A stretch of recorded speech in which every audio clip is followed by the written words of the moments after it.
Vamos mostrar para vocês os melhores momentos do jogo do Corinthians, né? Mais uma derrota, olha, uma atuação pífia do Corinthians na Copa Sul-Americana, mais uma, né?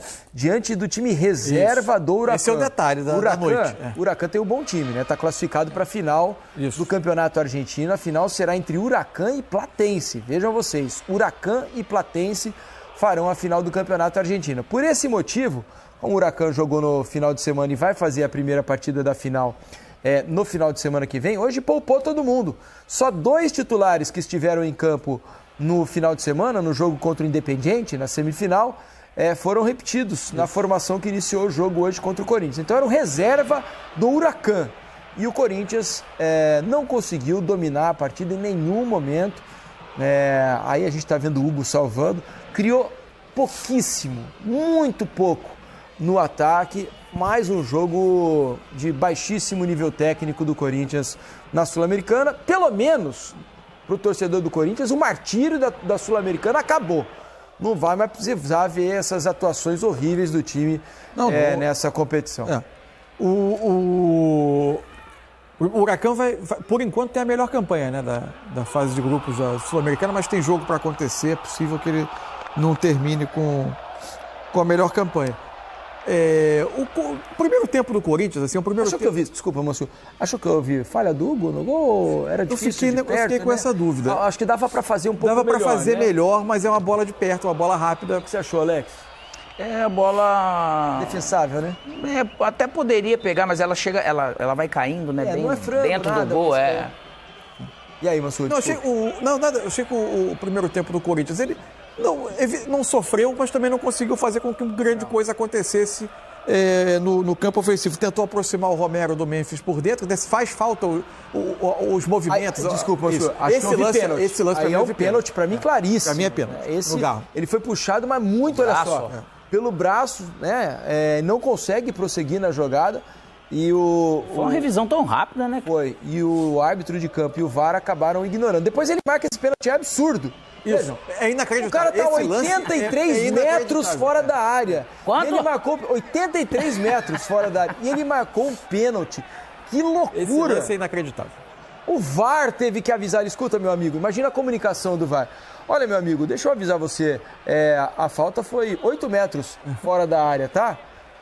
Pô, que loucura. Quase no meio campo, olha lá.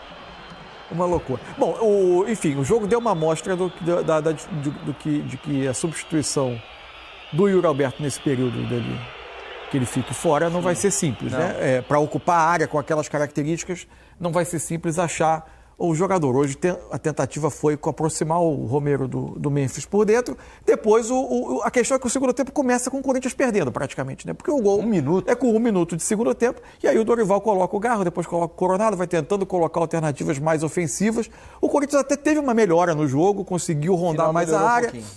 Ter um pouco mais do toque criativo, poderia ter tido esse pênalti marcado a seu favor, que aliás, que de fato para mim aconteceu, mas não é um Corinthians que consegue dar aquela sinalização, o time está melhorando, o trabalho do Dorival ainda é muito recente, precisa ter ainda tempo para que as coisas aconteçam, mas agora talvez o calendário um pouco mais liberado para o restante do ano seja um aliado do Corinthians na busca por um futebol melhor. Do ruim que pode se transformar em bom. Ninguém queria isso. Tem que tirar proveito, mas, óbvio.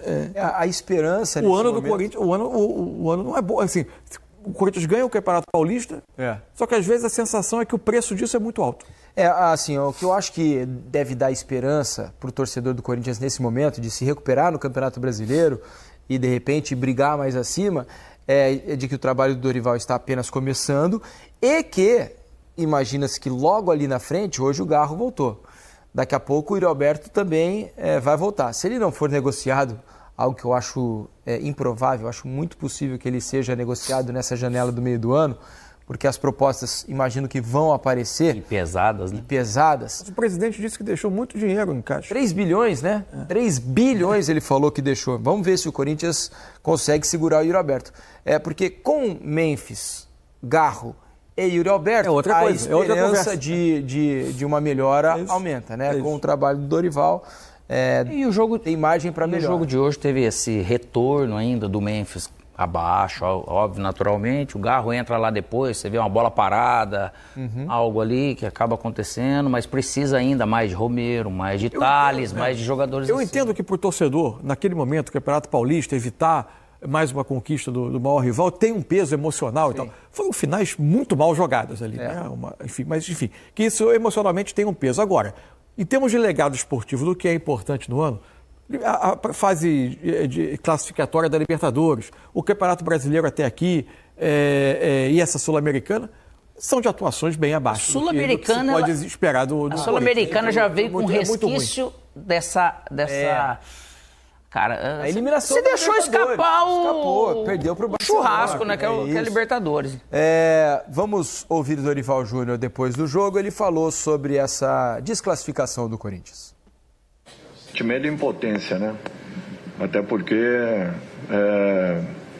logisticamente, dentro de tudo aquilo que nós preparamos para essa partida, esperávamos naturalmente uma atuação um pouquinho diferente daquilo que aconteceu. Nós temos que assumir esse compromisso e uma responsabilidade ainda maior em relação àquilo que foi feito hoje.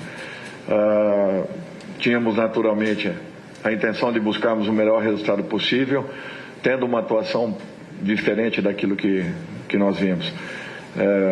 Pela terceira vez nós tomamos um gol no retorno do segundo tempo, e isso tem penalizado a nossa equipe consideravelmente. Nos tirado aí pontos importantes e inclusive a possibilidade de uma classificação como na noite de hoje. Temos que continuar trabalhando, melhorando, temos que crescer, temos essa obrigação e esse compromisso com o nosso torcedor. Dorival, boa noite. Vinícius Lúcio, central do Timão aqui. Corinthians foi eliminado da Libertadores ainda na fase pré, agora é eliminado na primeira fase Copa Sul-Americana, da fase de grupos. O quão é ruim para a instituição Corinthians essas eliminações? Quão ruim? Por quê? O torcedor sente na pele, né, as brincadeiras, as piadas dos adversários. Olha, o sentimento é de todos nós, né? Que estamos aqui dentro, profissionalmente. É um momento difícil para todo mundo. Naturalmente nós nos entregamos em campo buscando aí o melhor resultado. Acabou não acontecendo. Nós temos aí duas competições muito importantes, Copa do Brasil e Campeonato Brasileiro, e temos que nos voltar totalmente para tentarmos apagar e deixarmos uma impressão bem diferente daquilo que foi as duas competições. Tá aí o Dorival explicando o resultado. Deixa eu mostrar para vocês aqui a classificação do grupo, que vocês vão entender o que aconteceu. O Corinthians estava se classificando até os 49 do segundo tempo do jogo do América de Cali. O América acabou empatando com o Racing, estava perdendo o jogo 1-0. Com esse resultado, o Corinthians estava passando para o play-off, né, contra um time da Libertadores para chegar às oitavas de final. Mais um gol do América aos 49 do segundo tempo, gol marcado pelo Pestana, que nós vamos mostrar já já, acabou classificando o América de Cali no apagar das luzes. Que ninguém imaginava do Corinthians classificar, perdendo o jogo e não acontecendo a vitória do América. O Racing não tinha ponto ganhado nenhum. de ninguém, né? Não tinha ponto.